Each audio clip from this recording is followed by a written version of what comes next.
Hey guys, welcome back to another video. आज हम बात करने वाले हैं अगेन बहुत ही इंटरेस्टिंग टॉपिक के बारे में। इतना इंटरेस्टिंग टॉपिक मैं उठा के लाता हूँ, मेरे को खुद नहीं अपने ऊपर भरोसा होता है यार। सो इस वीडियो में इस टॉपिक से बात करने से पहले हमको एक न्यूज को कवर करना पड़ेगा, and this news is none other than drugs. 3000 kilo heroin, जिसकी एस्टिमेटेड कॉस्ट है around 20,000 crore rupees, Mundra port जो गुजरात में है वहाँ सीज किया गया। Directorate of revenue intelligence DRI ने ये बताया कि ये हीरोइन को टैल्क स्टोन के साथ लाया जा रहा था। अब टैल्क स्टोन क्या होता है? सो टैल्क स्टोन वो सब्सटेंस होता है जो पेपर और कॉस्मेटिक के प्रोडक्शन के लिए यूज किया जा रहा है। लेकिन हम इस वीडियो में जानने वाले हैं कि ये 3000 किलो और ऐसे ही इतने सारे ड्रग्स जो सीज किए जाते हैं उनके साथ होता क्या है। What happened after the drugs are seized. अगर हम बात करें नारकोटिक्स कंट्रोल ब्यूरो NCB की, तो इस साल जनवरी से जुलाई के बीच में मोर देन 3 लाख kg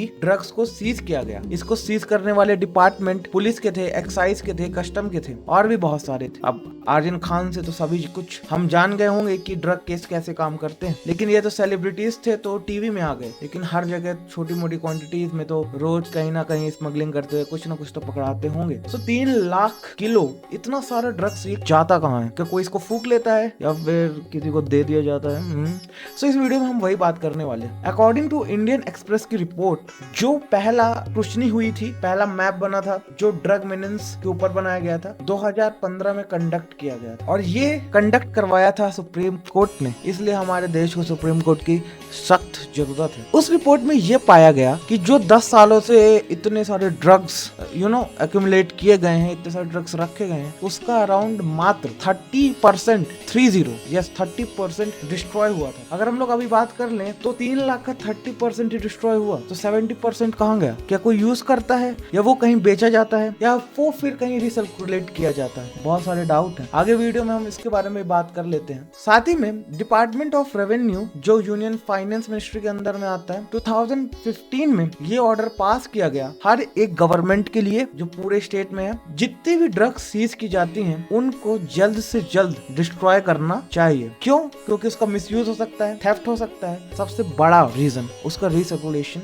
हो सकता है मार्केट में वापस से। सो इस ऑर्डर को पास करने के लिए एक ड्रग डिस्पोजल कमेटी बनाई गई। ये ड्रग डिस्पोजल कमेटी में superintendent of police like SP थे, the joint commissioner of custom and central excise और joint director of directorate of revenue intelligence, जिसमें PCB के ऑफिशियल्स भी शामिल थे। PCB मतलब पॉल्यूशन कंट्रोल बोर्ड। उनका ये काम रहता था ये बताना कि कोई सी ड्रग्स को कैसे हम लोग डिस्पोज करें तो वो एनवायरनमेंट को हार्म ना करे। अगर ऑफ कोर्स आप अगर 3 किलो ड्रग्स ऐसे ही जलाने वाले हो तो आपको ऐसे PCB की जरूरत है जो आपको बता पाएगी क्या करना है क्या नहीं करना है। नहीं तो दिल्ली के एयर में कम पॉल्यूशन है, फिर नशा भी हो जाएगा। बोलते हैं इन हवाओं में ही नशा। हर तरह के drugs like narcotic drug, psychotropic substances और फॉरेन सिगरेट्स, इन सब को कलेक्ट करना या मतलब सीज करना स्टार्ट कर दिया गया और इन सब को फिर बर्न करने लगे। Narcotic drugs psychotropic substance act NDPS act के अंतर्गत जो 1985 में बना था। ये स्पेशल ड्राइव से जो last year all India operation conduct किया गया था, कहाँ कहाँ? मुंबई में, पटना में, शिलोंग में, भोपाल में, लखनऊ में, चेन्नई में एंड पुणे में, जहाँ पास कलेक्टिवली इन सारी जगह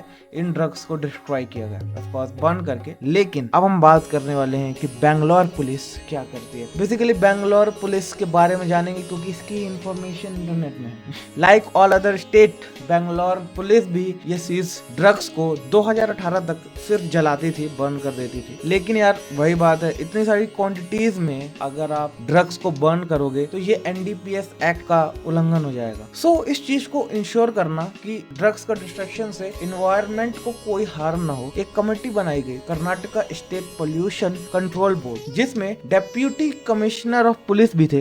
एज अ नोडल ऑफिसर इसको फॉर्म किया गया। ये लोग ड्रग सीज करते और एक बिल्डिंग के किनारे में जाके रख देते जो बेंगलोर पुलिस कमिश्नरेट ऑफिस में ही थी। अब ड्रग सीज करने के बाद जो प्रोब टीम रहती थी वो उन ड्रग्स की फोटोग्राफ्स लेती और वीडियोस बनाती और एविडेंस पर्पस ऑफ कोर्स, और फिर उसको मजिस्ट्रेट को सबमिट कर दी जाती थी। उसको सबमिट करने के बाद उनका डिस्पोजल किया जाता था। जो डिस्पोजल करना था उनको 2015 दैट इज 2015 के रूल्स के अंतर्गत, और ड्रग्स को बिना कोर्ट ऑर्डर के डिस्ट्रॉय नहीं किया जा सकता। और जो भी ड्रग्स डिस्ट्रॉय होने वाले हैं उनका एक प्रेस्क्राइब अमाउंट होता था, वो प्रेस्क्राइब अमाउंट नहीं पता, मैंने बहुत सर्च किया, मेरे को नहीं मिला। लेकिन अगर आपको एक एग्जांपल के लिए चाहिए तो आप मान लीजिए कि 1 किलो या 2 किलो या 4 किलो या 10 किलो ऐसा कोई एक अमाउंट होता है, उतना कलेक्ट करके बर्न करना है। ऑल्दो एनडीपीएस एक्ट ये भी परमिट करता है कि जो आपने ड्रग्स सीज किए हैं, आप उनको ऑक्शन के लिए भी दूसरी कंपनी को दे सकते हैं, ऑक्शन कर सकते हैं उसका। दूसरी कंपनीज कौन? जो ड्रग्स मैन्युफैक्चरिंग कंपनी है जो ये ड्रग्स को यूज करती हैं, आप उनको ये ड्रग्स बेच सकते हैं। लेकिन ये ऑप्शन को जनरली कोई कंसिडर नहीं करता, क्योंकि अगेन इसमें बहुत सारे झंझट होते हैं, आपको उनके ऊपर मॉनिटर करना पड़ता है कि आपने वो ड्रग्स दिया तो वो यूज कर रही है कंपनी की नहीं, एंड